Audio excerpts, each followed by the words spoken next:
그 차. 오늘은 너가 먼저 마셔보려.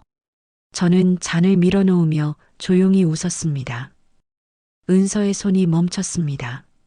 얼굴빛이 순식간에 사라졌어요. 손끝이 떨렸고 입술이 굳었습니다. 2달 동안 은서는 매일 쌍화차를 들고 왔습니다. 사람들은 참 효부다라며 칭찬했죠. 하지만 저는 알고 있었습니다. 그 차가 저를 병들게 했다는 걸요.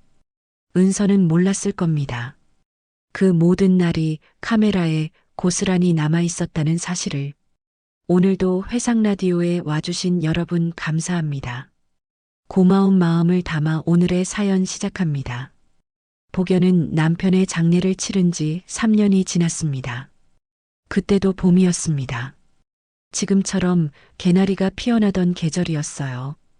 그리고 또다시 봄이 왔습니다. 이번엔 어머니의 장례였어요. 복연은 검은 상복을 입고 영정 앞에 앉아 있었습니다. 조문객들이 하나둘 떠나고 빈소는 점점 조용해졌어요. 국화 향기만이 방 안을 가득 채우고 있었습니다. 고인의 명복을 빕니다. 마지막 조문객이 고개를 숙이고 나갔습니다. 복연은 비로소 한숨을 내쉬었어요. 눈가가 붓고 목소리는 쉬어 있었습니다. 사흘밤을 거의 잠을 못 잤거든요. 장례식장 밖으로 나오니 해가 지고 있었습니다. 하늘은 주황빛으로 물들어 있었어요. 복연은 주차장 벤치에 앉아 멍하니 하늘을 바라봤습니다. 어머니가 돌아가셨다는 게 아직도 실감나지 않았어요. 그때였습니다. 이복연 씨? 낯선 목소리가 들렸습니다. 복연은 고개를 돌렸어요. 40대 정도로 보이는 남자가 서류 가방을 들고 서 있었습니다. 정갈한 회색 양복에 검은 넥타이를 맨 모습이었죠. 네, 그런데요. 복연은 조심스럽게 대답했습니다. 저는 박현호 변호사입니다. 고인의 유언 집행을 맡고 있습니다. 남자는 명함을 건넸습니다. 복연은 명함을 받아들고 멍하니 바라봤어요. 명함에는 법무법인 정심 박현호 변호사라고 적혀 있었습니다. 유언이요? 복연의 목소리가 떨렸습니다. 어머니가 유언을 남기셨다는 말이 믿기지 않았어요. 네, 고인께서 작년에 공증을 받으셨습니다. 박현호 변호사는 서류 가방에서 두툼한 봉투를 꺼냈습니다. 봉투 겉면에는 유언장이라는 글자가 선명하게 적혀 있었어요. 복연은 떨리는 손으로 봉투를 받았습니다. 봉투가 생각보다 묵직했어요. 여기서 열어보시겠습니까? 아니면. 아니요, 집에 가서 볼게요.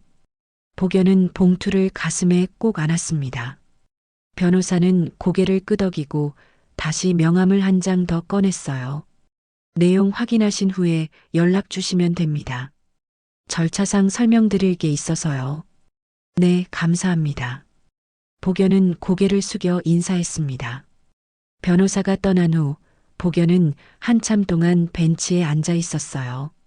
봉투를 가만히 쓰다듬으며 눈물을 흘렸습니다. 집에 돌아온 건 밤 9시가 넘어서였습니다. 복연은 현관문을 열고 불을 켰어요. 텅 빈 거실이 쓸쓸하게 느껴졌습니다. 남편이 떠난 후로 계속 혼자 살아왔지만 오늘만큼은 적막이 더 깊게 느껴졌어요. 복연은 부엌으로 가서 물을 한 잔 마셨습니다. 목이 타들어가는 것 같았거든요.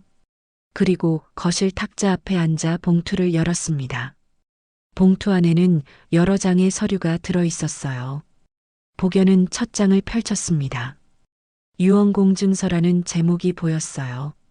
어머니의 이름이 또박또박 적혀 있었습니다. 복연은 천천히 글을 읽어 내려갔습니다. 그러다가 손이 멈췄어요. 눈을 의심했습니다. 이게 뭐지? 복연은 다시 처음부터 읽었습니다. 글자 하나하나를 확인하듯이요. 유언장에는 이렇게 적혀 있었습니다. 시내 중심가에 있는 상가 건물 한 채. 그 건물의 소유권을 이복연에게 단독으로 상속한다고요. 복연의 머릿속이 하얘졌습니다. 상가 건물이라고요? 어머니가 그런 재산을 가지고 계셨다고요? 복연은 다음 장을 넘겼습니다. 건물 등기부등본이 첨부되어 있었어요. 주소를 보니 시청 앞 대로변이었습니다. 지상 5층짜리 건물이었어요. 복연은 그 건물을 알고 있었습니다. 시내에서 장을 보러 갈 때마다 지나치던 곳이었거든요. 이 건물이 어머니 거였어? 복연은 믿을 수 없다는 표정으로 서류를 내려다봤습니다. 손이 부들부들 떨렸어요. 건물 감정가는 10억 원이 넘었습니다. 다음 장에는 건물 임대 현황이 적혀 있었습니다. 1층부터 5층까지 모두 세입자가 있었어요. 매달 들어오는 월세 총액이 1,000만 원이 넘었습니다. 복연은 입을 다물지 못했습니다. 1,000만 원이라고요? 매달이요? 복연은 천천히 서류를 탁자 위에 내려놓았습니다. 그리고 두 손으로 얼굴을 감추러요. 눈물이 주르륵 흘러내렸습니다. 어머니, 복연은 흐느껴 울었습니다. 평생 남의 집 빨래를 해주고 청소를 해주며 살아오신 어머니였어요. 낡은 단칸방에서 딸 셋을 키우셨죠. 복연이 결혼할 때도 변변한 혼수 하나 못 해주신다고 우셨던 어머니였습니다. 그런 어머니가 이런 재산을 가지고 계셨다니 복연은 도무지 이해할 수 없었어요. 한참을 운 후에 복연은 다시 서류를 들여다봤습니다. 유언장 끝부분에 어머니의 친필 편지가 첨부되어 있었어요. 복연아, 내가 이 글을 읽을 때쯤이면 엄마는 곁에 없겠구나. 미안하고 고맙다. 내가 제일 많이 고생했지. 첫째라고 동생들 뒷바라지하느라 대학도 못 갔잖니. 이 건물은 엄마가 20년 전에 샀단다. 내 아버지 돌아가시고 받은 산재 보상금이랑 엄마가 모은 돈으로 샀어. 아무한테도 말 안 하고 혼자 관리했지. 괜히 말하면 욕심내는 사람 생길까 봐서. 복연아, 이제 이 건물은 내 거다. 월세 잘 받아서 편하게 살아라. 내 인생도 이제 좀 편해야지. 사랑한다, 우리 딸. 복연은 편지를 읽으며 목이 메었습니다. 어머니의 글씨체가 떠올랐어요. 삐뚤빠뚤하지만 정성스럽게 쓴 글씨였습니다. 복연은 편지를 가슴에 안았습니다. 그리고 한참을 그대로 앉아 있었어요. 시계를 보니 자정이 가까웠습니다. 복연은 서류들을 정리해서 봉투에 다시 넣었어요. 그리고 방으로 가서 옷장 깊숙한 곳에 넣어뒀습니다. 침대에 누웠지만 잠이 오지 않았습니다. 천장을 바라보며 복연은 생각했어요. 이 재산을 내가 잘 지킬 수 있을까? 어머니 뜻대로 관리할 수 있을까? 기쁨보다 막연한 두려움이 먼저 밀려왔습니다. 10억이 넘는 건물에 매달 1,000만 원씩 들어오는 월세라니. 복연은 평생 100만 원이 넘는 돈을 한 번에 만져본 적이 없었거든요. 창밖으로 달빛이 들어왔습니다. 복연은 눈을 감았어요. 그러나 잠은 쉽게 오지 않았습니다. 어머니 장례를 치른 지 닷새가 지났습니다. 복연은 여전히 집에서 혼자 지내고 있었어요. 상속 서류들을 정리하느라 며칠을 꼬박 보냈습니다. 오후 3시쯤 현관 초인종이 울렸습니다. 복연은 소파에서 일어나 문을 열었어요. 어머님, 문 앞에 며느리 은서가 서 있었습니다. 손에는 커다란 보온 가방을 들고 있었어요. 깔끔한 베이지색 코트를 입고 머리는 단정하게 묶여 있었습니다. 은서야, 왜 이렇게 일찍? 복연은 놀라서 물었습니다. 은서는 보통 저녁 시간에 들르곤 했거든요. 장례 치르시고 많이 힘드실 것 같아서요. 집에서 쌍화차 끓여왔어요. 은서는 환하게 웃으며 말했습니다. 그 미소가 따뜻해 보였어요. 아이고, 괜히 수고스럽게. 복연은 은서를 집 안으로 들였습니다.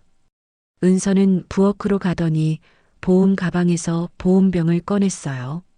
김이 모락모락 나는 게 방금 끓인 것 같았습니다. 어머님 앉아 계세요. 제가 따라 드릴게요. 은서는 찬장에서 머그잔을 꺼내 쌍화차를 따랐습니다.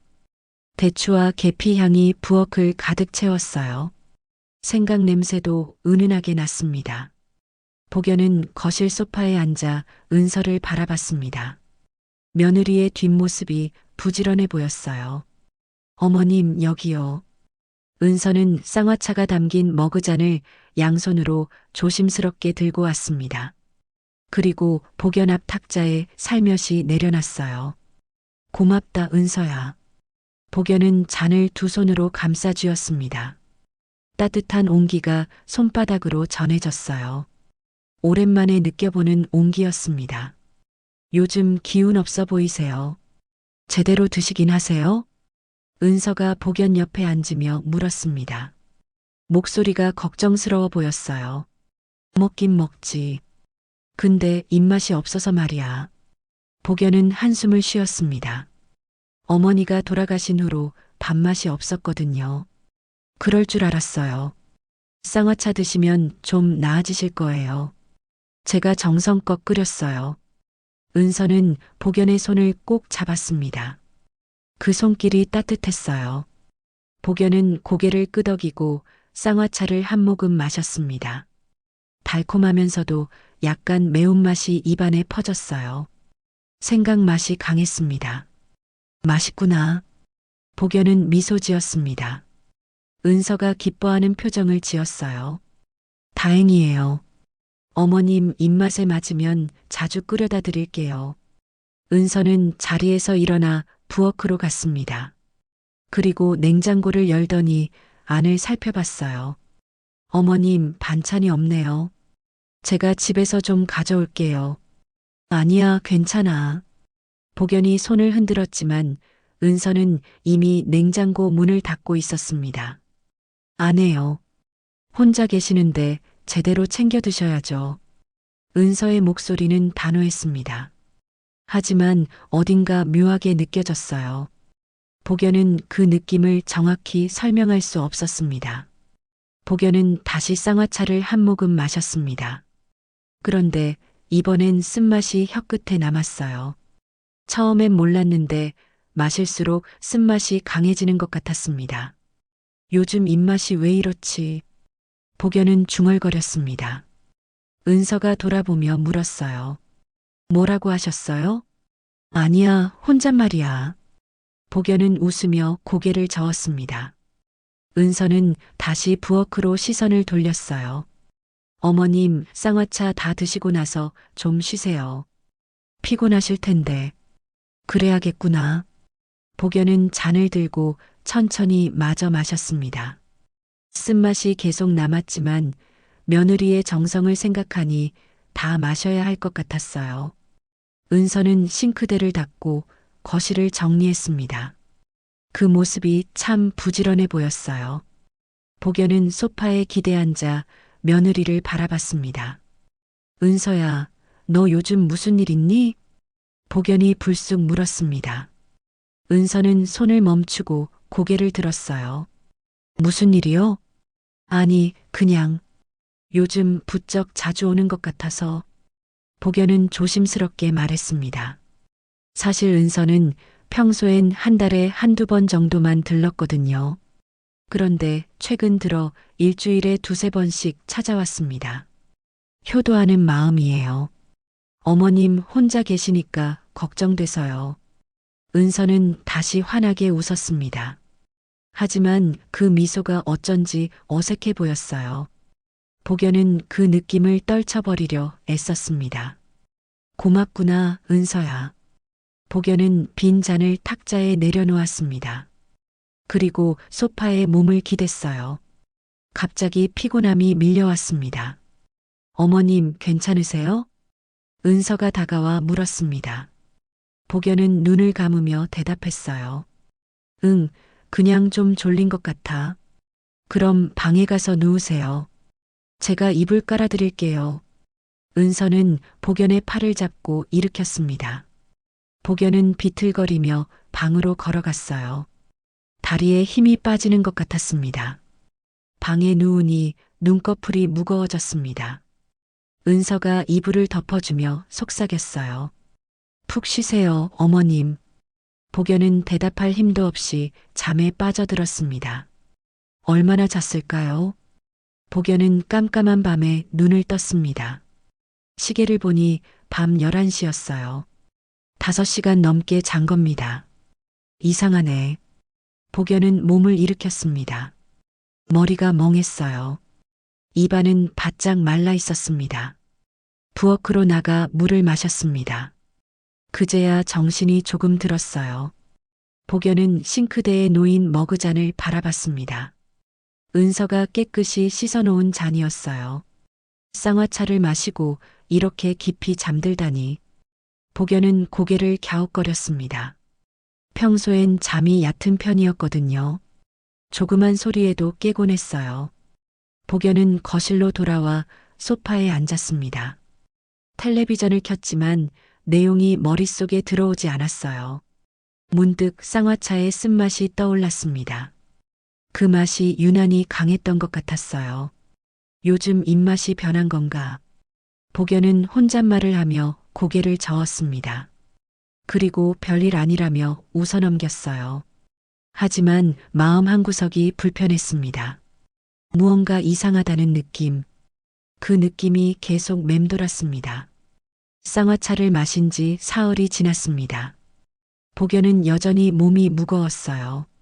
아침에 일어나면 머리가 띵했고 낮에는 자꾸만 졸음이 쏟아졌습니다.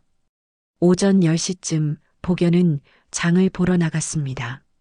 집 근처 슈퍼마켓까지는 걸어서 10분 정도 걸렸어요. 평소엔 가볍게 걷던 거리였는데 오늘은 숨이 찼습니다. 슈퍼마켓 입구에서 이웃 금자를 만났습니다. 금자는 복연과 같은 아파트 단지에 사는 사람이었어요. 65살쯤 되어 보였습니다. 어머, 복연 씨. 금자가 반갑게 손을 흔들었습니다. 복연은 웃으며 인사했어요. 금자 씨, 장 보러 나오셨어요? 응, 저녁 반찬 좀 사려고. 근데 복연 씨, 요즘 안색이 안 좋아 보여요. 금자가 복연의 얼굴을 유심히 살폈습니다. 복연은 손으로 볼을 만지며 웃었어요. 그래요? 요즘 잠을 잘 못 자서 그런가 봐요. 혹시 어디 아픈 데라도 있어요? 금자의 목소리가 걱정스러워졌습니다. 복연은 고개를 저었어요. 아니에요, 괜찮아요. 그래도 병원 한번 가보는 게 좋을 것 같은데. 금자는 복연의 손을 잡았습니다. 그 손길이 따뜻했어요. 고마워요. 나중에 한번 가볼게요. 복연은 금자와 헤어져 슈퍼마켓 안으로 들어갔습니다. 장바구니를 들고 매대 사이를 걸으면서도 머릿속이 멍했어요. 뭘 사야 할지 자꾸 잊어버렸습니다. 계산을 마치고 나오는데 밖에서 금자가 누군가와 이야기하고 있었습니다. 복연은 그냥 지나치려다가 멈춰 섰어요. 자신의 이름이 들렸거든요. 복연 씨 말이야. 요즘 정신이 좀 오락가락하신다면서? 상대방의 목소리였습니다. 복연은 매대 뒤에 몸을 숨겼어요. 그게 누가 그러던데? 금자가 물었습니다. 아들 며느리가 그러던데. 걱정된다고. 깜빡깜빡 하실 때가 많대. 복연의 심장이 쿵쾅거렸습니다. 며느리가 그런 말을 했다고요? 은서가요? 아이고, 그럼 치매 아니에요? 금자의 목소리가 낮아졌습니다. 글쎄, 그럴 수도 있죠. 나이가 나이니까. 복연은 장바구니를 꽉 쥐었습니다. 손에 힘이 들어가 손잡이가 삐걱거렸어요. 치매라니. 내가요? 복연은 슈퍼마켓 뒷문으로 빠져나왔습니다. 금자와 마주치고 싶지 않았거든요. 집까지 가는 동안 머릿속이 복잡했습니다. 집에 도착해서 현관문을 열었습니다. 그런데 거실에 누군가 있었어요. 깜짝 놀라 뒤로 물러섰습니다. 어머님 놀라셨어요? 은서였습니다. 며느리가 소파에 앉아 있었어요. 손에는 스마트폰을 들고 있었습니다. 은서야, 언제 왔니? 복연은 가슴을 쓸어내리며 물었습니다. 조금 전에요. 초인종 눌렀는데 안 계셔서 그냥 비밀번호 누르고 들어왔어요. 은서는 미소 지었습니다. 하지만 그 미소가 이상하게 느껴졌어요. 아, 그랬구나. 복연은 장바구니를 부엌에 내려놓았습니다. 은서가 따라와서 물었어요. 어머님, 어디 다녀오셨어요? 응, 슈퍼마켓에. 복연은 냉장고를 열며 대답했습니다. 그런데 손이 떨렸어요. 아까 들었던 대화가 자꾸 떠올랐습니다. 요즘 깜빡하실 때가 많으시죠? 은서가 조심스럽게 물었습니다. 복연은 냉장고 문을 닫고 며느리를 바라봤어요. 무슨 소리야? 아니, 그냥 요즘 피곤해 보이셔서요. 은서의 목소리는 부드러웠습니다. 하지만 눈빛은 날카로워 보였어요. 나 멀쩡해. 복연은 단호하게 말했습니다. 은서는 고개를 끄덕이고 거실로 돌아갔어요. 복연은 부엌에 혼자 서서 심호흡을 했습니다. 가슴이 답답했어요. 거실로 나가니 은서가 소파에 앉아 있었습니다. 탁자 위에는 또 보온병이 놓여 있었어요. 어머님, 오늘도 쌍화차 끓여왔어요. 드세요. 은서가 보온병 뚜껑을 열었습니다. 익숙한 대추 향이 퍼졌어요. 고맙구나. 복연은 자리에 앉았습니다. 은서가 따라준 쌍화차를 받아 한 모금 마셨어요. 여전히 쓴맛이 약간 남았지만 며느리의 정성이 고마웠습니다. 맛있어요? 응, 고마워. 복연은 미소 지었습니다. 은서도 환하게 웃었어요. 금자와의 대화가 계속 귓가에 맴돌았습니다. 정신이 오락가락한다고요? 내가요? 복연은 고개를 저었습니다. 아니에요. 나는 멀쩡해요. 깜빡하는 것도 없고 정신도 맑아요. 하지만 문득 불안해졌습니다. 정말 그럴까요? 혹시 내가 모르는 사이에 뭔가 잘못되고 있는 건 아닐까요? 복연은 책상 서랍을 열었습니다. 안에는 오래된 일기장이 있었어요. 몇 년 전부터 쓰던 거였습니다. 요즘엔 잘 안 썼지만요. 복연은 일기장을 꺼내 펼쳤습니다. 빈 페이지가 나왔어요. 그리고 펜을 들어 천천히 글을 쓰기 시작했습니다. 오늘 은서가 또 쌍화차를 가져왔다. 마시지 않았다. 마시고 싶지 않았다. 맛이 조금 다르다. 쓴맛이 난다. 금자 씨가 이상한 말을 했다. 내가 정신이 오락가락한다고. 며느리가 그랬다고. 왜 그런 말을 하는 걸까? 나는 멀쩡하다. 깜빡하는 것도 없다. 오늘 날짜도 알고 내 이름도 안다. 나는 이복연이다. 복연은 펜을 내려놓았습니다. 그리고 일기장을 다시 서랍에 넣었어요. 거실에서 은서의 목소리가 들렸습니다. 어머님, 저 갈게요. 복연은 현관까지 배웅했습니다. 현관문이 닫히는 소리가 들렸어요. 복연은 거실로 돌아와 소파에 앉았습니다. 텅 빈 머그잔이 탁자 위에 놓여 있었어요. 그날 밤 복연은 잠을 이루지 못했습니다. 천장을 바라보며 생각했어요. 왜 은서가 나에 대해 그런 말을 하는 걸까? 일주일이 지났습니다. 복연은 은서가 가져온 쌍화차를 매일 마셨어요. 며느리는 여전히 이틀에 한 번씩 찾아와 쌍화차를 가져왔습니다. 하지만 이상하게도 몸 상태가 점점 나빠졌어요. 머리는 더 멍해지고 낮에는 계속 졸음이 쏟아졌습니다. 밤에는 깊이 잠들었다가 새벽에 갑자기 깨곤 했어요. 어느 오후 복연의 휴대폰에 문자가 왔습니다. 은행에서 온 알림이었어요. 출금 500만 원, 잔액 230만 원. 복연은 화면을 멍하니 바라봤습니다. 출금이라고요? 500만 원을요? 복연은 다시 문자를 읽었습니다. 계좌번호를 확인했어요. 그런데 이상했습니다. 그 계좌번호는 복연의 것이 아니었어요. 뭐지, 이거. 복연은 당황해서 은행 앱을 열었습니다. 비밀번호를 입력했는데 오류가 떴어요. 비밀번호가 틀렸습니다. 복연은 다시 천천히 입력했습니다. 하지만 또 오류가 났어요. 이상하네. 복연은 휴대폰을 내려놓고 서랍을 뒤졌습니다. 통장을 찾아야 했거든요. 은행에 가서 직접 확인해 봐야겠다고 생각했어요.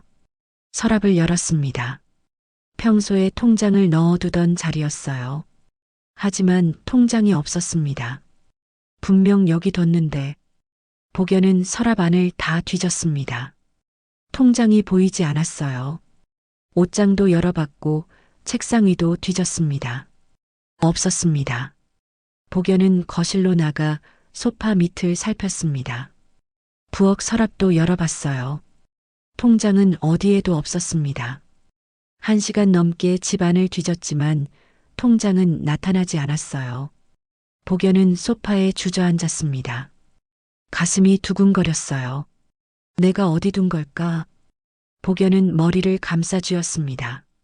기억이 나지 않았어요. 언제 통장을 꺼냈는지, 어디에 뒀는지 전혀 기억나지 않았습니다. 그때 초인종이 울렸습니다. 복연은 문을 열었어요. 은서였습니다. 어머님, 안녕하세요. 은서는 환하게 웃으며 인사했습니다. 손에는 또 보온 가방을 들고 있었어요. 응, 들어와. 복연은 힘없이 대답했습니다. 은서는 복연의 표정을 살피며 물었어요. 어머님, 무슨 일 있으세요? 아니야, 아무것도 아니야. 복연은 고개를 저었습니다. 하지만 은서는 걱정스러운 표정을 지었어요. 얼굴이 안 좋으신데요? 혹시 어디 불편하세요? 그냥 좀 피곤해서. 복연은 소파에 앉았습니다. 은서도 옆에 앉으며 보온 가방에서 보온병을 꺼냈어요. 어머님, 오늘도 쌍화차 끓여왔어요. 드시면 좀 나아지실 거예요. 은서가 따뜻한 쌍화차를 따라 건넸습니다. 복연은 잔을 받아 한 모금 마셨어요. 대추와 계피 향이 입안에 퍼졌지만 여전히 쓴맛이 남았습니다. 고맙구나. 복연은 차를 마시며 말했습니다. 어머님, 혹시 뭐 찾으시는 거 있어요?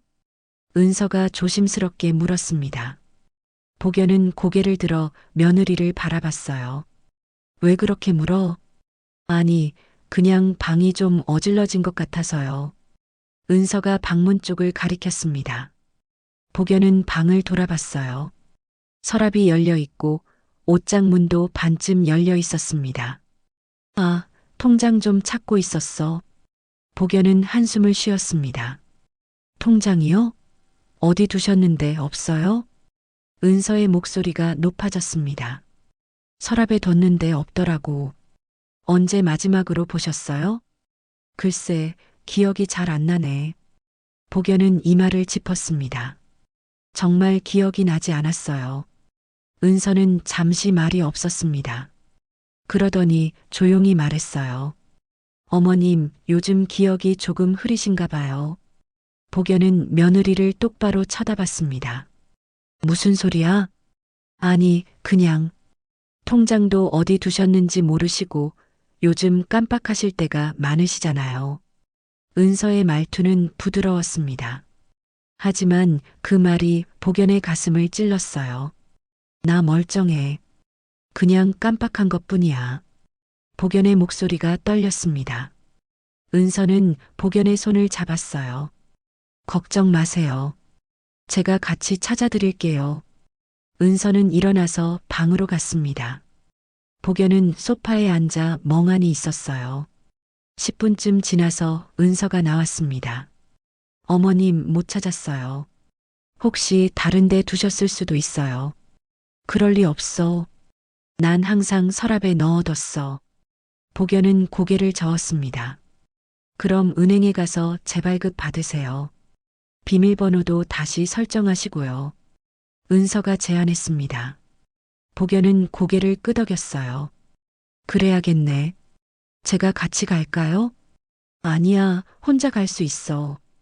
복연은 단호하게 말했습니다. 은서는 더 이상 말하지 않았어요. 은서가 돌아간 후 복연은 다시 방으로 갔습니다. 서랍을 열고 안을 살폈어요. 정말 통장이 없었습니다. 복연은 일기장을 꺼냈습니다. 그리고 펜을 들어 글을 썼어요. 통장이 사라졌다. 서랍에 분명히 뒀는데 없다. 집안을 다 뒤졌지만 찾을 수 없었다. 은행에서 이상한 문자가 왔다. 500만 원이 출금됐다고. 하지만 내 계좌번호가 아니었다. 은서가 또 왔다. 쌍화차를 가져왔다. 나는 마시지 않았다. 은서가 내 기억이 흐리다고 했다. 나는 멀쩡하다. 통장을 어디 뒀는지 기억이 안 날 뿐이다. 복연은 일기장을 덮었습니다. 그리고 서랍 깊숙한 곳에 넣었어요. 다음 날 아침 복연은 은행에 갔습니다. 창구 직원에게 사정을 설명했어요. 통장을 잃어버렸어요. 재발급 받고 싶어요. 신분증 가져오셨어요? 네, 여기 있어요. 복연은 신분증을 건넸습니다. 직원은 컴퓨터를 확인하더니 고개를 갸웃거렸어요. 손님, 이 계좌는 일주일 전에 비밀번호가 변경됐네요. 네, 제가 한 적 없는데요. 복연은 놀라서 말했습니다. 본인 확인 절차를 거쳐서 변경되셨을 텐데요. 직원이 화면을 보며 말했습니다. 아니에요. 전 은행에 온 적도 없어요. 복연의 목소리가 높아졌습니다. 직원은 난처한 표정을 지었어요. 그럼 신고를 하셔야 할 것 같은데요. 신고요? 네, 누군가 무단으로 비밀번호를 바꿨을 가능성이 있으니까요. 복연은 숨이 막혔습니다. 누군가 내 계좌를 건드렸다고요? 그리고 손님, 일주일 전에 500만 원이 출금됐네요. 직원이 덧붙여 말했습니다. 출금요? 누가요? 계좌 주인이신 손님께서 하신 걸로 나와 있어요. 복연은 고개를 저었습니다. 아니에요. 전 돈을 뺀 적 없어요. 복연은 떨리는 손으로 휴대폰을 꺼냈습니다. 그리고 어제 받은 문자를 보여줬어요. 이것 좀 보세요. 제 계좌번호가 아니에요. 직원은 문자를 확인했습니다. 아, 이건 다른 계좌네요. 손님 명의로 된 다른 계좌예요. 다른 계좌요? 전 그런 계좌 만든 적 없는데요. 복연은 당황했습니다. 직원은 다시 컴퓨터를 확인했어요. 손님, 이 계좌는 일주일 전에 개설됐네요. 본인 확인 절차를 거쳐서요. 복연은 말문이 막혔습니다. 일주일 전이라고요? 그때 나는 집에만 있었어요.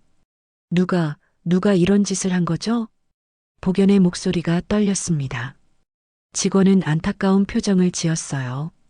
경찰에 신고하시는 게 좋을 것 같아요. 저희도 조사해 보겠습니다. 복연은 은행을 나왔습니다. 다리에 힘이 풀렸어요. 벤치에 앉아 한참을 멍하니 있었습니다. 누가 내 돈을 가져간 걸까? 누가 내 계좌를 건드린 걸까?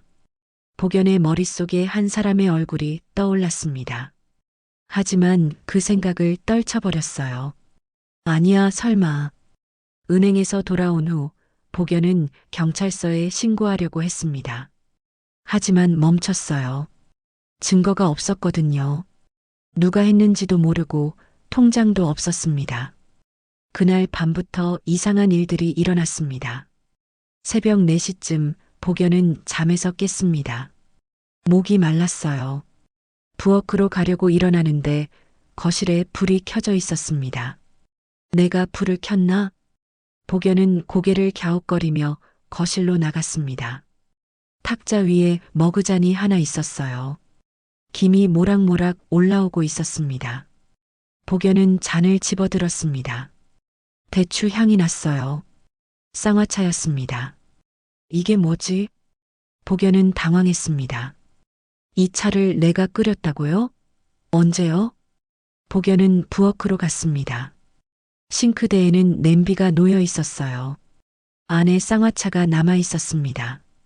불은 꺼져 있었어요. 내가 끓인 거야? 복연은 기억을 더듬었습니다. 하지만 아무것도 떠오르지 않았어요. 잠들기 전까지 방에 누워 있었는데 언제 부엌에 나와서 차를 끓였을까요? 복연은 무서워졌습니다. 손이 떨렸어요. 잔을 싱크대에 내려놓고 방으로 돌아갔습니다. 잠을 이룰 수 없었어요. 천장을 바라보며 생각했습니다. 정말 내가 끓인 걸까? 아니면 누군가 다녀간 걸까? 다음 날 아침, 복연은 냉장고를 열었습니다. 안에 약봉지가 여러 개 있었어요.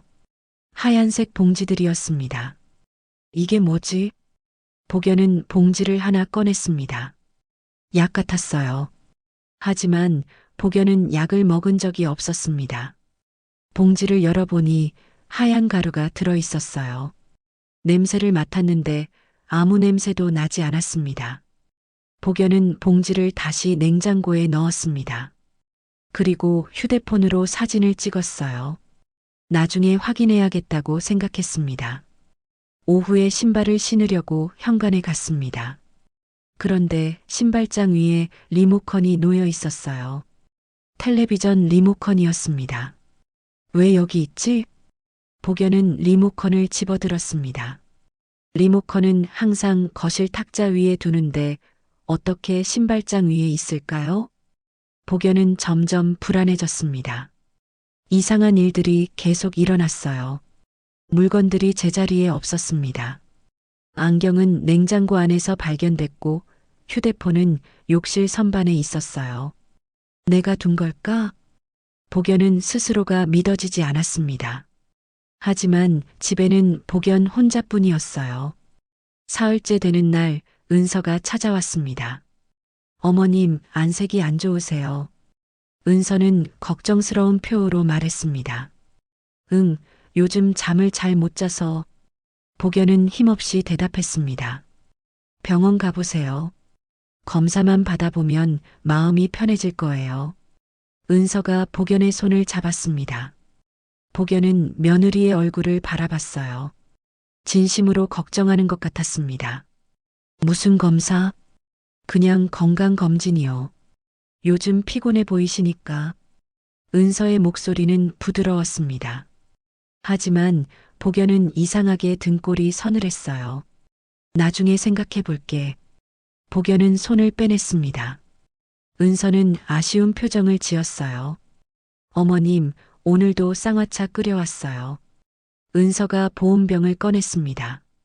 복연은 고개를 저었어요. 오늘은 안 마실래. 왜요? 맛이 안 맞으세요? 아니, 그냥 배가 불러서. 복연은 거짓말을 했습니다. 은서는 잠시 복연을 바라보더니 고개를 끄덕였어요. 그럼 냉장고에 넣어둘게요. 나중에 드세요. 은서는 부엌으로 갔습니다. 복연은 소파에 앉아 며느리의 뒷모습을 지켜봤어요. 은서가 냉장고 문을 열었습니다. 그리고 안을 살피더니 무언가를 꺼냈어요. 약봉지들이었습니다. 어머님, 이건 뭐예요? 은서가 약봉지를 들고 나왔습니다. 복연은 놀라서 일어났어요. 나도 모르겠어. 며칠 전부터 냉장고에 있더라고. 약 같은데요? 드신 적 있으세요? 은서가 봉지를 열어 냄새를 맡았습니다. 아니, 나 약 안 먹어. 복연은 단호하게 말했습니다. 은서는 고개를 갸웃거렸어요. 이상하네요. 그럼 누가 넣어둔 걸까요? 모르겠어. 복연은 불안했습니다. 은서가 의심스러운 눈빛으로 복연을 바라봤어요. 어머님, 혹시 드시고 깜빡하신 거 아니에요? 아니야. 난 약 먹은 적 없어. 복연의 목소리가 높아졌습니다. 은서는 더 이상 말하지 않았어요. 다만 약봉지를 쓰레기통에 버렸습니다. 괜한 약은 드시면 안 되니까 버릴게요. 그래, 그래. 복연은 고개를 끄덕였습니다. 하지만 마음 한구석이 이상했어요. 은서가 왜 그렇게 빨리 버렸을까요? 은서가 돌아간 후 복연은 쓰레기통을 뒤졌습니다. 약봉지를 꺼내서 다시 확인했어요. 하지만 아무것도 적혀 있지 않았습니다. 복연은 봉지 하나를 숨겨두기로 했습니다. 방 서랍 깊숙한 곳에 넣었어요. 혹시 모르니까요. 그날 저녁 복연은 부엌에서 저녁을 준비했습니다. 냉장고를 열었는데 쌍화차가 담긴 통이 있었어요. 은서가 두고 간 겁니다. 복연은 통을 꺼냈습니다. 그리고 반만 다른 병에 옮겨 담았어요. 요즘 피곤하니까 저녁에 또 한 잔 마셔야겠다. 복연은 혼잣말을 했습니다. 하지만 실제로는 마실 생각이 없었어요. 그냥 보관해 두려는 것이었습니다. 복연은 병을 냉장고 안쪽 깊은 곳에 넣었습니다. 채소 뒤에 숨겼어요. 아무도 모르게요. 그날 밤 복연은 일기장을 펼쳤습니다. 새벽에 쌍화차가 끓여져 있었다. 내가 끓인 것 같다. 하지만 기억이 나지 않는다. 냉장고에 약봉지들이 있었다. 나는 약을 먹지 않는다. 누가 넣어둔 걸까? 물건들이 이상한 곳에 있다. 리모컨은 신발장에, 안경은 냉장고에. 내가 둔 걸까? 기억이 나지 않는다. 은서가 또 왔다. 병원에 가보라고 했다. 나는 가고 싶지 않다. 쌍화차를 반만 따로 보관했다. 혹시 모르니까. 나는 멀쩡하다. 다만 요즘 기억이 조금 흐릿할 뿐이다. 복연은 펜을 내려놓았습니다. 그리고 일기장을 서랍에 넣었어요. 창밖을 보니 달이 밝았습니다. 복연은 창가에 서서 달을 바라봤어요. 뭔가 잘못되고 있어. 복연은 중얼거렸습니다. 하지만 무엇이 잘못됐는지 알 수 없었어요. 두려움이 밀려왔습니다. 혹시 정말 내 정신이 이상해진 걸까? 아니면 누군가 나를 이상하게 만들고 있는 걸까? 복연은 알 수 없었습니다. 다만 한 가지는 확실했어요. 무언가 이상하다는 것. 그리고 그 이상함의 중심에 쌍화차가 있다는 것. 복연은 냉장고 안쪽에 숨겨둔 병을 떠올렸습니다. 그 소박한 습관이 훗날 진실을 밝혀줄 열쇠가 될 줄은 아직 몰랐어요. 기억의 혼란은 점점 심해졌습니다. 복연은 어제 먹은 음식도 기억나지 않았어요. 방금 전에 한 일도 잊어버렸습니다. 어느 날 오후 복연은 거실에 앉아 텔레비전을 보고 있었습니다. 그런데 무슨 프로그램인지 이해할 수 없었어요. 화면 속 사람들이 웃고 떠들었지만 무슨 말을 하는 건지 귀에 들어오지 않았습니다. 초인종이 울렸습니다. 복연은 일어나 문을 열었어요. 은서가 서 있었습니다. 그런데 혼자가 아니었어요. 옆에 낯선 남자가 서 있었습니다. 어머님, 안녕하세요. 은서가 밝게 웃으며 인사했습니다. 복연은 남자를 바라봤어요. 이분은 누구니? 아, 소개해 드릴게요. 정신과 전문의 김태현 선생님이세요. 은서가 남자를 가리켰습니다. 김태현은 40대 초반으로 보였어요. 검은 뿔테 안경을 쓰고 있었습니다. 정신과요? 복연의 목소리가 떨렸습니다. 정신과 의사라고요? 왜요? 어머님, 들어가서 얘기해요. 은서가 복연의 팔을 잡았습니다. 복연은 어쩔 수 없이 뒤로 물러섰어요. 세 사람은 거실 소파에 앉았습니다. 김태현은 가방에서 서류와 펜을 꺼냈어요. 이복연 씨, 제가 며느님께 부탁을 받아서 왔습니다. 간단한 검사만 할 겁니다. 김태현의 목소리는 차분했습니다. 하지만 복연은 불안했어요. 무슨 검사요? 치매 조기 검사입니다. 걱정하지 마세요. 간단한 질문 몇 개만 드릴게요. 김태현이 미소 지었습니다. 복연은 얼굴이 붉어졌어요. 치매요? 내가요? 복연의 목소리가 높아졌습니다. 은서가 재빨리 복연의 손을 잡았어요. 어머님, 그냥 확인만 하는 거예요. 요즘 깜빡하실 때가 많으시잖아요. 나 멀쩡해. 복연은 손을 뿌리쳤습니다. 하지만 김태현은 침착했어요. 이복연 씨, 검사는 10분도 안 걸립니다. 협조해 주시면 감사하겠습니다. 복연은 입술을 깨물었습니다. 마음 한구석이 서러웠어요. 내가 그럴 나이도 됐지. 하지만 인정하고 싶지 않았습니다. 좋아요. 하세요. 복연은 고개를 끄덕였습니다. 김태연이 펜을 들었어요. 먼저 기본 정보를 확인하겠습니다. 성함이 어떻게 되세요? 이복연. 생년월일은요? 복연은 대답했습니다. 김태연이 적었어요. 지금이 몇 월이죠? 복연은 생각했습니다. 봄이었어요. 그런데 몇 월이었을까요? 4월? 5월? 기억이 나지 않았습니다. 잘 모르겠어요. 복연은 조심스럽게 말했습니다. 김태연이 고개를 끄덕였어요. 괜찮습니다. 오늘이 무슨 요일인지 아세요? 복연은 또 생각했습니다. 요일이라고요? 월요일? 아니면 화요일? 알 수 없었어요. 모르겠어요. 복연의 목소리가 작아졌습니다. 김태연이 무언가를 적었어요. 지금 계신 곳이 어디죠? 우리 집이요. 주소는요? 복연은 주소를 말하려고 했습니다. 하지만 숫자가 기억나지 않았어요. 아파트 동수가 뭐였죠? 1503동? 아니면 1502동? 잘 기억이 안 나요. 복연은 고개를 떨구었습니다. 눈가가 뜨거워졌어요. 김태연은 계속 질문했습니다. 제가 지금부터 3가지 단어를 말씀드릴게요. 기억하셨다가 나중에 다시 말씀해 주세요. 비행기, 연필, 사과. 따라해 보시겠어요? 비행기, 연필, 사과. 복연은 따라했습니다. 좋습니다. 이제 100에서 7씩 빼보세요. 100에서 7을 빼면요? 93.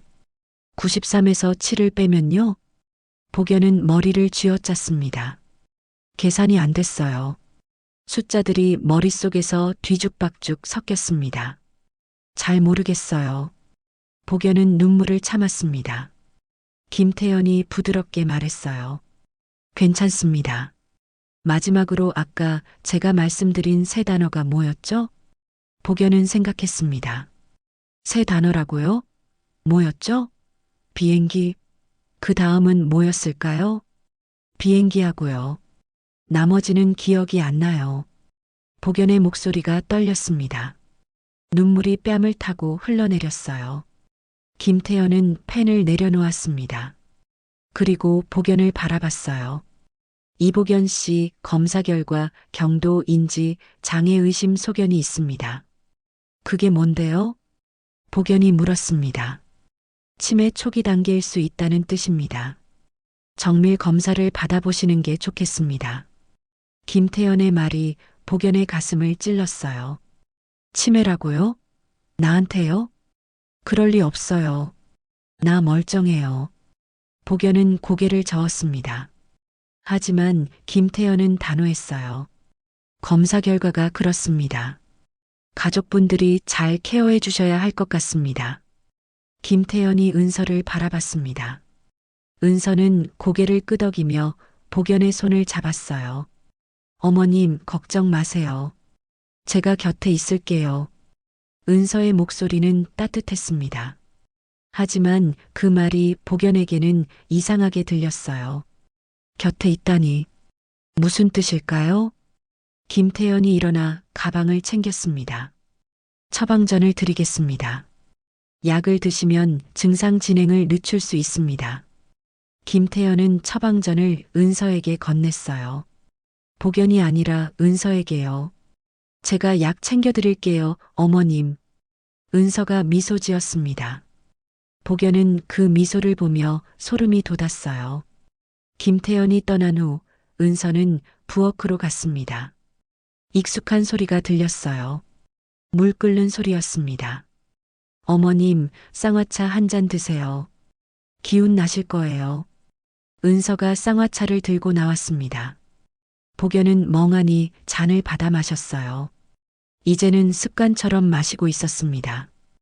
은서가 돌아간 후 복연은 방으로 들어갔습니다. 거울을 봤어요. 거울 속 얼굴이 낯설었습니다. 야윈 얼굴, 움푹 패인 눈. 이게 나인가요? 복연은 서랍을 열었습니다.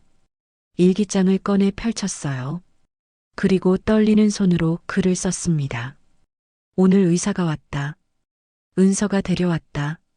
검사를 받았다. 의사가 치매라고 했다. 초기 단계래. 나는 믿을 수 없다. 은서가 약을 챙긴다고 했다. 내가 아니라 은서가. 뭔가 이상하다. 하지만 뭐가 이상한지 모르겠다. 쌍화차를 또 마셨다. 매일 마신다. 은서가 가져온다. 나는 정말 치매일까? 아니면 다른 이유가 있을까? 복연은 펜을 내려놓았습니다. 그리고 일기장을 덮었어요. 창밖을 보니 해가 지고 있었습니다. 주황빛 하늘이 어둠에 물들어가고 있었어요. 복연은 침대에 누웠습니다. 눈을 감자 눈물이 흘러내렸어요. 나 정말 치매인가? 복연은 중얼거렸습니다. 두려움이 밀려왔어요. 만약 정말 치매라면 어쩌죠? 모든 기억을 잃어버리면 어쩌죠? 하지만 마음 깊은 곳에서는 다른 목소리가 속삭였습니다. 뭔가 잘못됐어. 이건 치매가 아니야. 다른 이유가 있어. 복연은 그 목소리를 믿고 싶었습니다. 하지만 확신할 수 없었어요. 밤이 깊어갔습니다. 복연은 잠들지 못하고 천장을 바라봤어요. 내일도 은서가 올까? 또 쌍화차를 가져올까? 복연은 알 수 없었습니다. 다만 한 가지는 확실했어요. 무언가가 잘못되고 있다는 것. 그리고 그 중심에 은서가 있다는 것. 의사를 만난 지 사흘이 지났습니다. 복연의 상태는 더 나빠졌어요. 아침에 일어나면 어제 일이 기억나지 않았습니다. 밥을 먹었는지도 모르겠고 누가 다녀갔는지도 흐릿했어요. 오후 2시쯤 초인종이 울렸습니다. 복연은 문을 열었어요. 둘째 아들 준호가 서 있었습니다. 어머니. 준호는 걱정스러운 얼굴로 복연을 안았습니다. 복연은 아들의 품에서 눈물이 났어요. 준호야. 형님한테 들었어요. 요즘 많이 힘드시다면서요. 준호는 복연을 거실로 이끌었습니다. 두 사람은 소파에 앉았어요. 괜찮아. 나 괜찮아. 복연은 손을 흔들었습니다. 하지만 준호는 고개를 저었어요. 어머니, 제가 지난번에 홈캠 달아드렸잖아요. 잘 작동하는지 확인해 볼게요. 준호는 스마트폰을 꺼냈습니다. 복연은 그제야 기억났어요. 몇 달 전에 준호가 안전 확인용으로 작은 카메라를 달아뒀었죠. 거실에 하나, 부엌에 하나 있어요. 혹시 모를 사고 대비해서요. 준호가 설명하며 앱을 열었습니다. 화면에 거실이 보였어요. 복연이 소파에 앉은 모습이 실시간으로 나타났습니다. 잘 나오네요. 준호는 고개를 끄덕이고 부엌 카메라로 전환했습니다. 부엌이 화면에 나타났어요. 저장된 영상도 볼 수 있어요. 혹시 궁금하신 게 있으면 확인할 수 있죠. 준호가 재생 버튼을 눌렀습니다. 며칠 전 영상이 재생됐어요. 화면 속에서 은서가 부엌에 서 있었습니다. 손에는 냄비를 들고 있었어요. 쌍화차를 끓이는 모습이었습니다. 복연은 화면을 지켜봤습니다. 별일 없어 보였어요. 그런데 준호의 손가락이 멈췄습니다. 화면을 자세히 들여다보고 있었어요. 뭐야, 이거. 준호의 목소리가 낮아졌습니다. 복연은 고개를 들었어요. 무슨 일이야? 어머니, 이거 좀 보세요. 준호가 화면을 확대했습니다. 은서가 냄비 옆에 서 있었어요. 그리고 가방에서 무언가를 꺼냈습니다. 작고 투명한 앰플이었습니다. 준호는 영상을 천천히 재생했어요. 은서가 앰플 끝을 꺾었습니다. 그리고 냄비의 내용물을 따랐어요. 복연의 숨이 멎었습니다. 저게 뭐니? 복연은 떨리는 목소리로 물었습니다. 준호는 화면을 멈추고 복연을 바라봤어요. 모르겠어요. 하지만 분명 뭔가를 넣었어요. 준호가 다른 날짜의 영상을 열었습니다. 이번에도 은서가 부엌에 있었어요. 똑같은 행동을 반복했습니다. 앰플을 꺼내고 끝을 꺾고 냄비에 따랐어요. 이틀 전 영상이에요. 준호가 또 다른 날짜를 열었습니다. 일주일 전 영상이었어요. 은서는 똑같이 앰플을 쌍화차에 섞고 있었습니다. 복연은 입을 다물지 못했습니다. 손이 떨렸어요. 매번 저러는 거야? 복연의 목소리가 갈라졌습니다. 준호는 고개를 끄덕였어요. 제가 확인한 영상만 5번이에요. 더 있을 수도 있고요. 복연은 소파에 주저앉았습니다. 머릿속이 하얘졌어요. 은서가 쌍화차에 뭔가를 넣었다고요? 매번요? 그날도 향이 유난히 진했지. 복연은 중얼거렸습니다. 그제야 퍼즐이 맞춰지기 시작했어요. 쌍화차를 마신 후의 쓴맛, 깊은 잠, 기억의 혼란, 사라진 통장, 모든 게 쌍화차 때문이었던 걸까요? 어머니, 이거 경찰에 신고해야 해요. 준호의 목소리가 단호했습니다. 복연은 고개를 들었어요. 경찰이라고? 네. 이건 명백한 범죄예요. 형수가 어머니한테 약물을 투여한 거잖아요. 준호는 휴대폰을 꺼냈습니다. 하지만 복연이 손을 잡았어요. 잠깐만. 증거가 있니? 이 영상이 증거잖아요. 앰플 안에 뭐가 들었는지 모르잖니. 혹시 정말 보약일 수도 있어. 복연은 아직도 믿고 싶지 않았습니다. 며느리가 나한테 그런 짓을 했다니. 믿을 수 없었어요.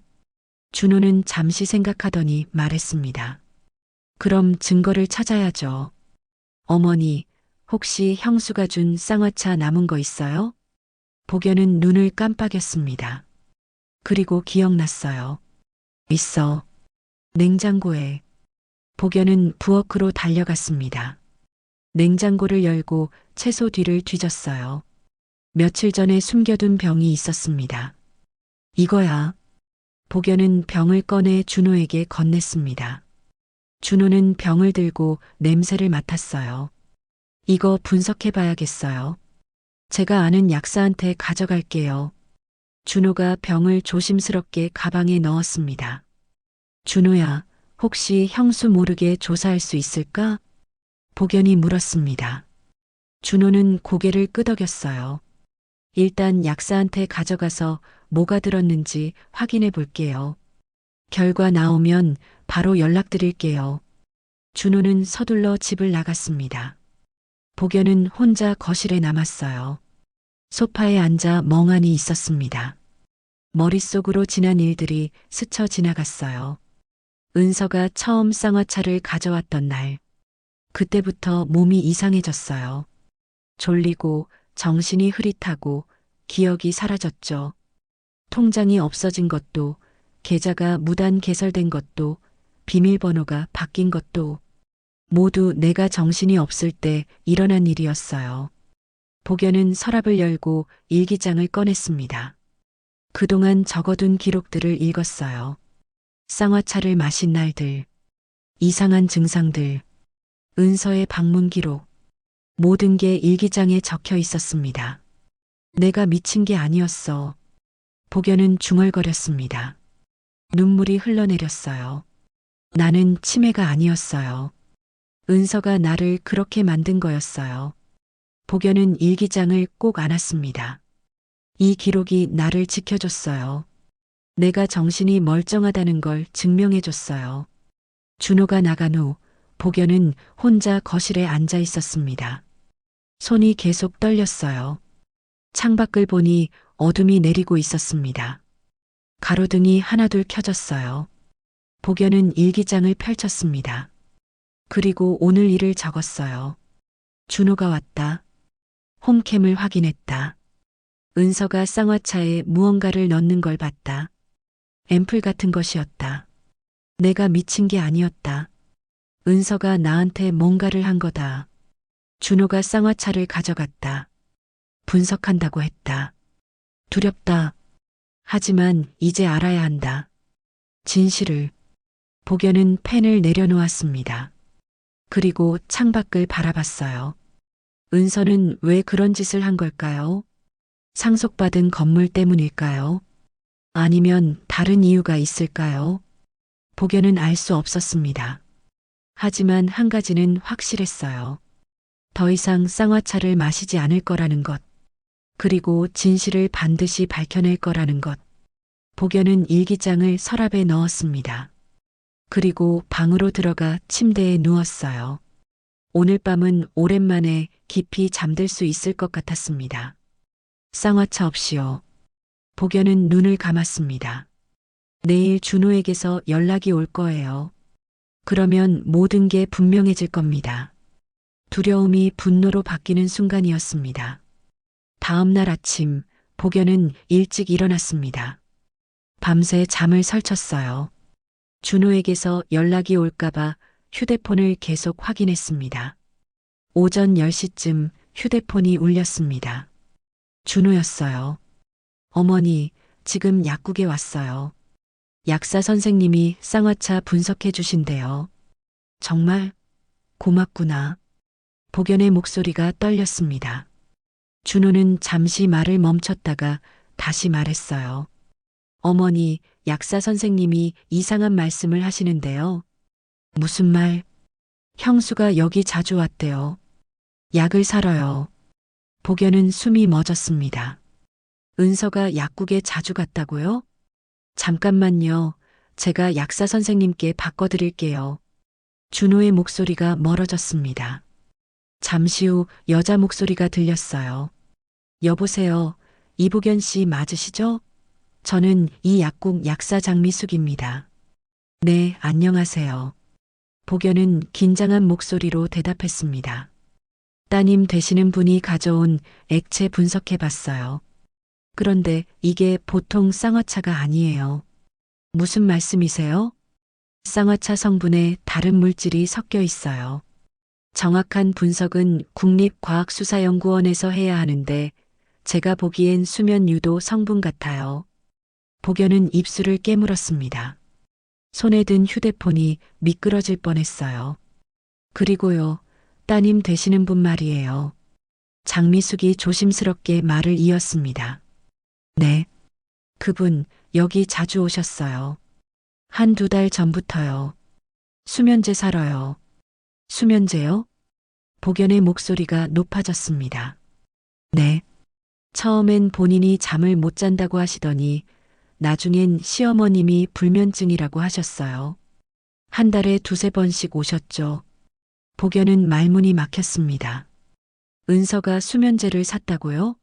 나 몰래요? 그런데 이상한 게 시어머님 처방전은 없으셨어요.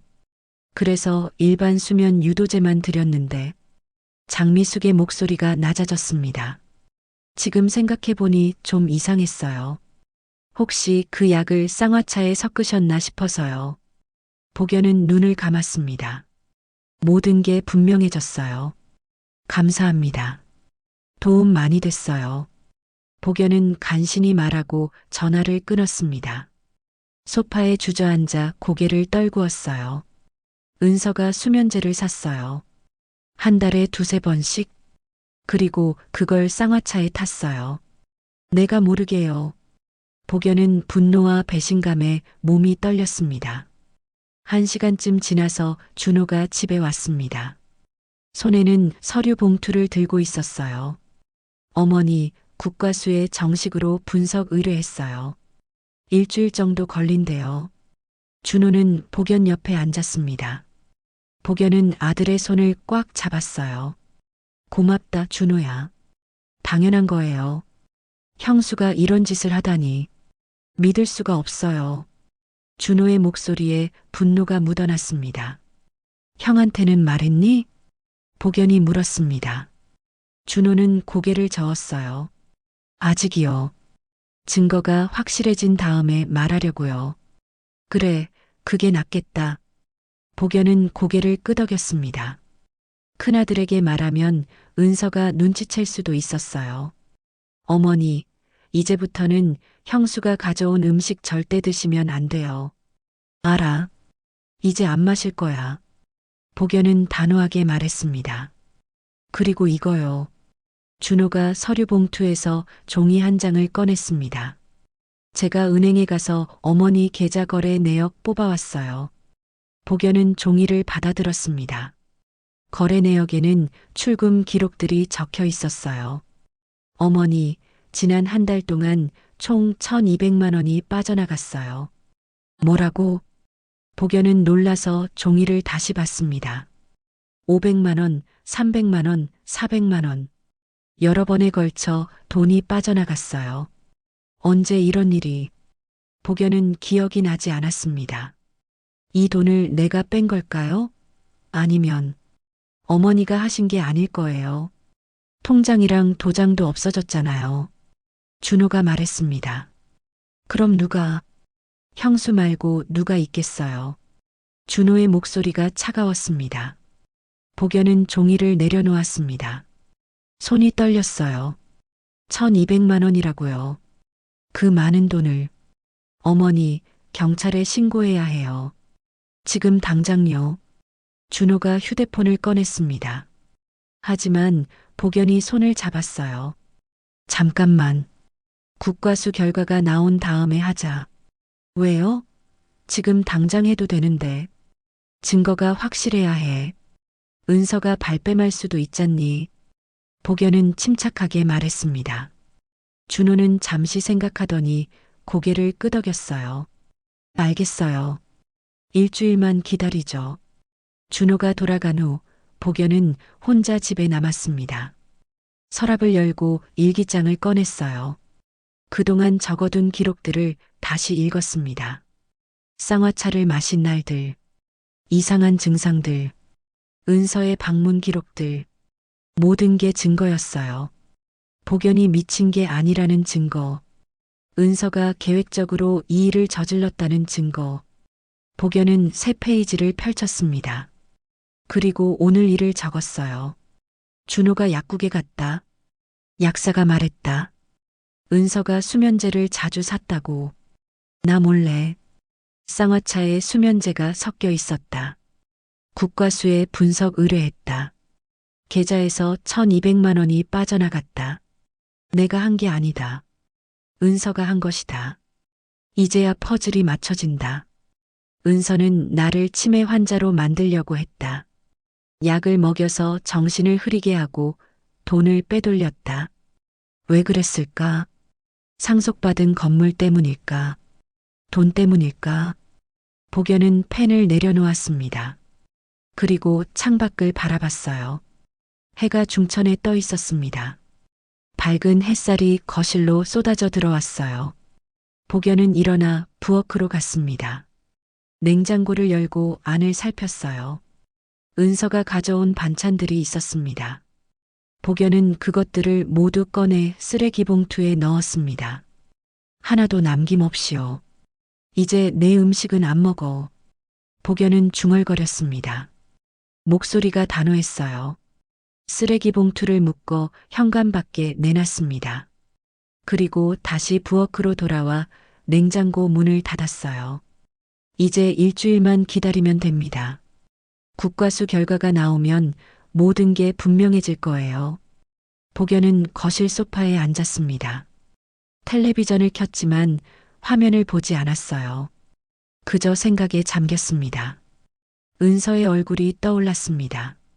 환하게 웃으며 쌍화차를 건네던 얼굴, 걱정스러운 표정으로 손을 잡던 모습, 모두 거짓이었어요.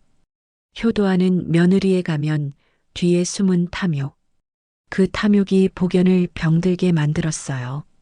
복연은 주먹을 불끈 쥐었습니다. 이제야 퍼즐이 맞아들어간다. 복연은 조용히 말했습니다. 눈빛이 차가워졌어요. 일주일 후면 진실이 밝혀질 겁니다. 그리고 은서는 대가를 치르게 될 거예요. 일주일 후 국과수 분석 결과가 나왔습니다. 쌍화차에서 수면 유도 성분이 검출됐어요. 준호는 즉시 경찰에 신고했습니다.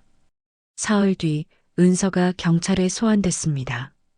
조사를 받은 후 구속영장이 청구됐어요. 법원은 영장을 발부했고 은서는 구치소에 수감됐습니다. 석 달이 지났습니다. 그동안 검찰 조사와 준비 절차가 진행됐어요. 드디어 재판이 시작됐습니다. 법정에 들어서는 순간 복연은 긴장했습니다. 높은 천장, 엄숙한 분위기. 판사석 앞에 피고인석이 있었어요. 은서가 호송되어 들어왔습니다. 복연은 은서를 바라봤습니다. 며느리는 회색 수감복을 입고 있었어요. 머리는 단정하게 묶여 있었습니다. 얼굴은 창백했고 눈 밑에 다크서클이 짙었어요. 하지만 눈빛은 여전히 차갑게 식어 있었습니다. 복연은 방청석에 앉았습니다. 준호가 옆에 앉았어요. 큰아들도 왔습니다. 그는 고개를 숙이고 있었어요. 재판을 시작하겠습니다. 판사가 말했습니다. 법정이 조용해졌어요. 피고인 최은서, 일어서세요. 은서가 일어났습니다. 표정이 무덤덤했어요. 피고인은 피해자 이복연 씨에게 수면 유도제를 투여하고 금전을 편취한 혐의로 기소됐습니다. 어떻게 진술하시겠습니까? 판사가 물었습니다. 은서는 잠시 침묵하다가 입을 열었어요. 보약이었습니다. 은서의 목소리는 차분했습니다. 시어머님이 피곤해하셔서 영양제를 쌍화차에 섞어드린 겁니다. 복연은 입술을 깨물었습니다. 영양제라고요? 거짓말이었어요. 검사가 일어났습니다. 피고인, 국립과학수사연구원 분석 결과를 보셨습니까? 네. 그럼 쌍화차에서 검출된 성분이 영양제가 아니라는 걸 아시죠? 그건 은서가 말을 멈췄습니다. 검출된 성분은 수면 유도제입니다. 쌍화차 원료와는 전혀 무관한 물질이에요. 검사가 서류를 들어보였습니다. 그리고 약국 약사의 진술에 따르면 피고인은 지난 2달 동안 5차례 수면제를 구입했습니다. 이를 어떻게 설명하시겠습니까? 은서는 대답하지 않았습니다. 고개를 숙였어요. 그뿐만이 아닙니다. 검사가 다시 말했습니다. 피고인은 피해자의 통장과 도장을 무단으로 가져가 계좌에서 총 1,200만 원을 인출했습니다. 이에 대해서는 어떻게 생각하십니까? 은서는 여전히 침묵했습니다. 피고인 답변하세요. 판사가 말했습니다. 은서가 천천히 고개를 들었어요. 돈이 필요했습니다. 은서의 목소리가 작아졌습니다. 피해자가 10억 원대 건물을 상속받으셨잖아요. 검사가 서류를 넘기며 말했습니다. 피고인은 그 사실을 알고 계획적으로 접근한 겁니까? 은서는 대답하지 않았습니다. 피고인의 휴대폰 기록을 보면 피해자 어머니 장례 직후부터 부동산 시세를 검색한 흔적이 있습니다. 상속 건물의 시세를 조회했죠. 검사가 증거를 제시했습니다. 피고인은 처음부터 피해자의 재산을 노린 겁니다. 남편 사업 실패로 생긴 빚을 갚기 위해서요. 복연은 놀라서 은서를 바라봤습니다. 은서는 고개를 더 숙였어요. 건물을 상속받으셨다는 걸 알고 계획을 세운 겁니까? 검사가 다그쳤습니다. 은서가 작게 대답했어요. 네. 법정이 술렁였습니다. 복연은 가슴이 무너지는 것 같았어요. 피고인은 피해자를 약물로 무력화시켜 치매 환자로 만들려 했습니다. 그리고 재산을 빼돌릴 계획이었죠. 맞습니까? 아니요, 치매까지는. 은서가 변명하려 했지만 검사가 끊었습니다. 피해자를 의사에게 데려가 치매 진단을 받게 했습니다. 왜 그랬습니까?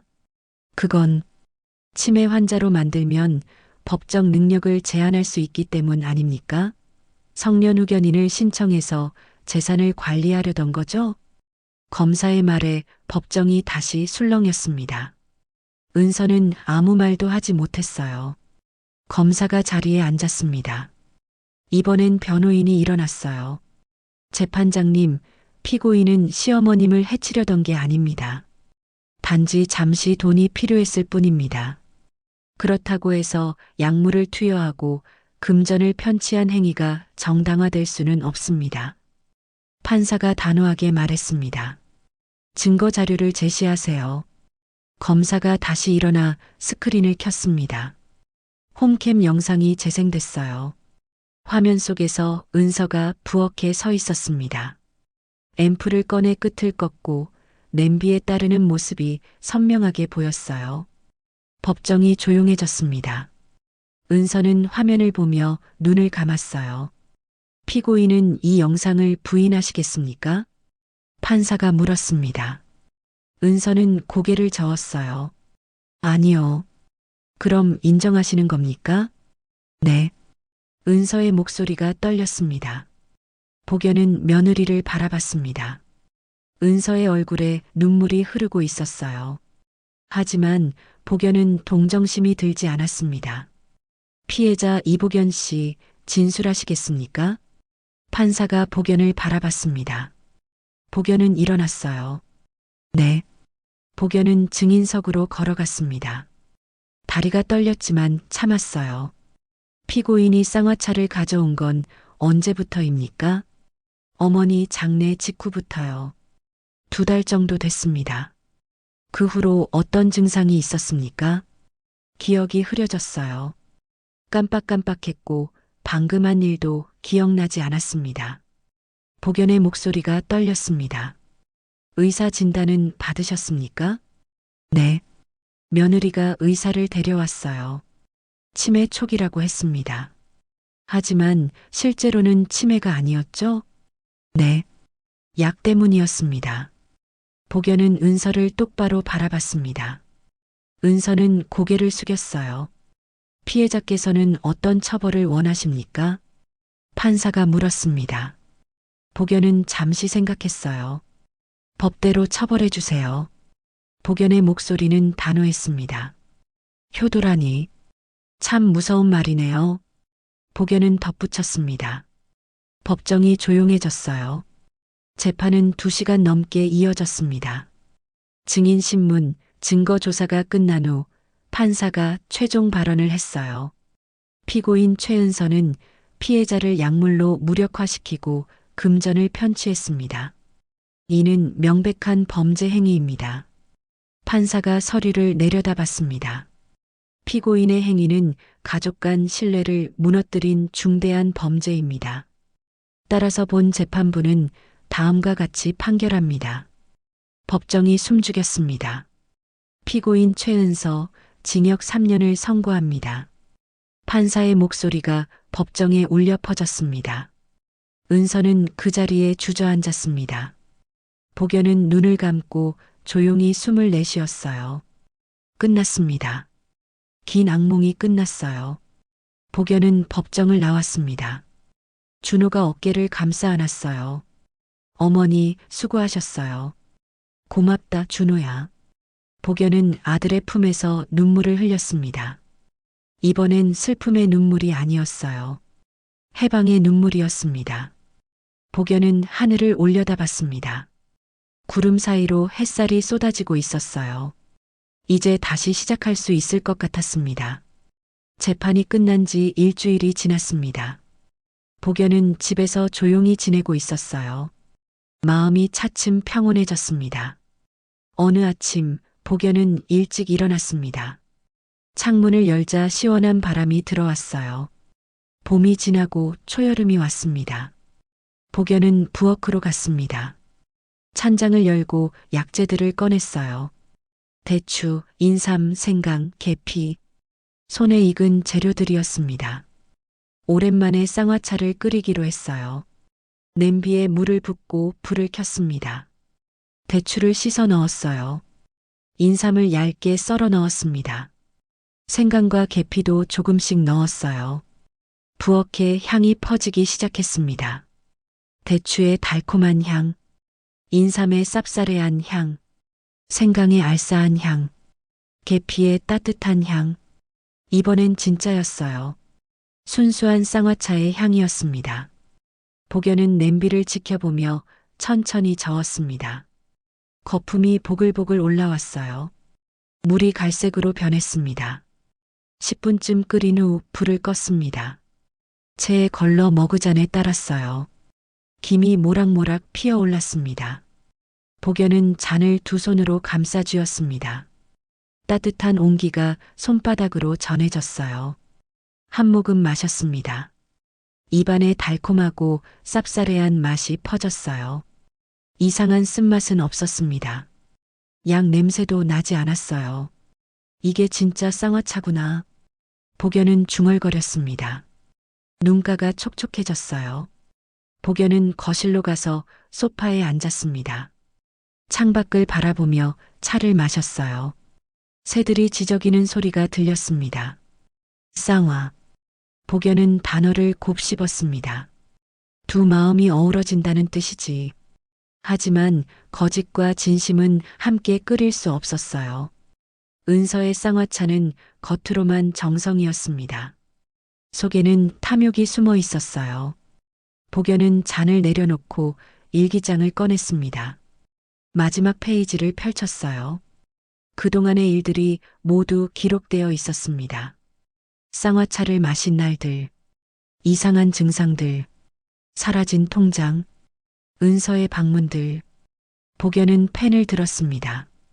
그리고 마지막 문장을 적었어요. 재판이 끝났다. 은서는 징역 3년을 선고받았다. 기록은 나를 지켰다.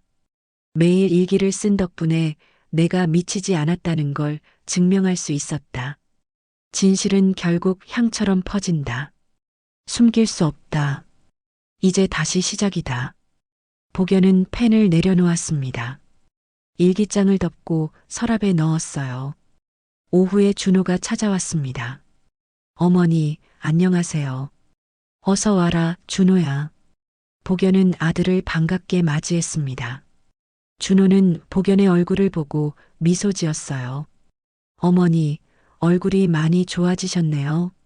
그래, 요즘 잘 먹고 잘 자서 그런가 봐. 복연은 웃었습니다.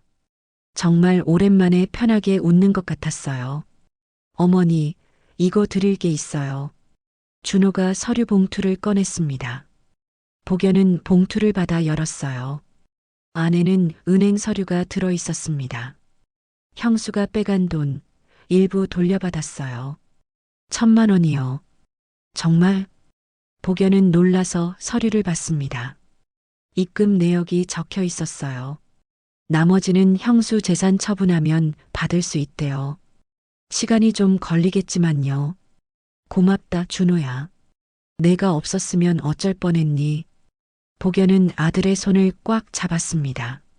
준호는 어머니의 손을 다정하게 쓰다듬었어요. 당연한 거예요. 어머니.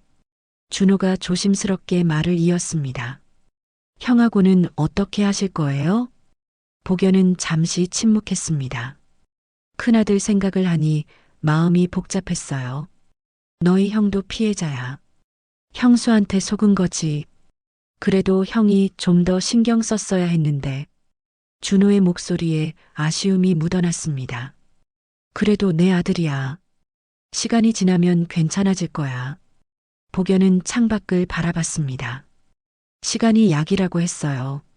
상처도 언젠가는 아물 겁니다. 준호가 돌아간 후 복연은 변호사 박현호에게 전화했습니다. 변호사님, 저 이복연입니다. 아, 이씨. 무슨 일이세요? 제가 기부 좀 하고 싶은데요. 도와주실 수 있나요? 기부요? 네. 건물 월세 수익 중에서 일부를 독거노인 지원 기금으로 내고 싶어요. 복연은 며칠 전부터 생각해온 계획이었습니다. 얼마 정도 생각하고 계세요? 매달 200만 원씩이요. 복연은 단호하게 말했습니다.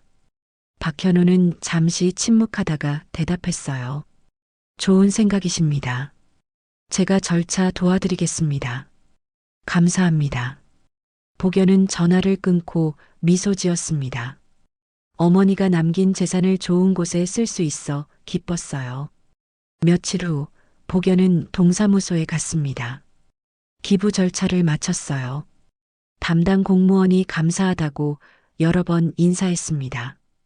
어르신들께 큰 도움이 될 거예요. 제가 도움받은 만큼 돌려드리는 거예요. 복연은 웃으며 말했습니다. 집으로 돌아오는 길, 복연은 가벼운 발걸음으로 걸었습니다. 하늘이 맑았어요. 구름 한 점 없는 파란 하늘이었습니다. 집에 도착해서 복연은 다시 부엌으로 갔습니다. 남은 쌍화차를 데워 마셨어요. 따뜻하고 순한 맛이었습니다. 이제 이 맛을 두려워하지 않아도 됐어요. 복연은 거실 창가에 섰습니다. 햇살이 따사로웠어요. 지난 2달은 악몽 같았습니다. 하지만 이제 깨어났어요. 그리고 더 강해졌습니다. 복연은 가슴에 손을 얹었습니다. 심장이 힘차게 뛰고 있었어요. 나는 살아있어. 복연은 중얼거렸습니다. 그리고 이제 다시 시작이야. 창밖으로 새 한 마리가 날아갔습니다. 자유롭게 하늘을 날았어요. 복연도 이제 자유로웠습니다. 쌍화차의 그림자에서 벗어났어요. 복연은 일기장을 다시 꺼냈습니다. 마지막 페이지 밑에 한 줄을 더 적었어요. 기록은 나를 지켰다. 진실은 결국 향처럼 퍼진다. 쌍화차의 진짜 의미를 이제야 알았다. 두 마음이 어우러지려면 진심이 있어야 한다. 거짓과 진심은 함께 끓일 수 없다. 복연은 일기장을 덮었습니다. 그리고 창밖을 바라봤어요. 새로운 계절이 시작되고 있었습니다. 복연의 새로운 삶도 시작되고 있었어요. 쌍화차 한 잔의 이야기는 이렇게 끝이 났습니다. 오늘 이야기 마음에 남으셨나요? 복연에게 하고 싶은 말씀이 있으시면 여러분의 생각을 댓글로 편하게 나눠주세요. 구독과 좋아요를 눌러주시면 따뜻한 복이 여러분께도 찾아올 거예요. 회상 라디오였습니다.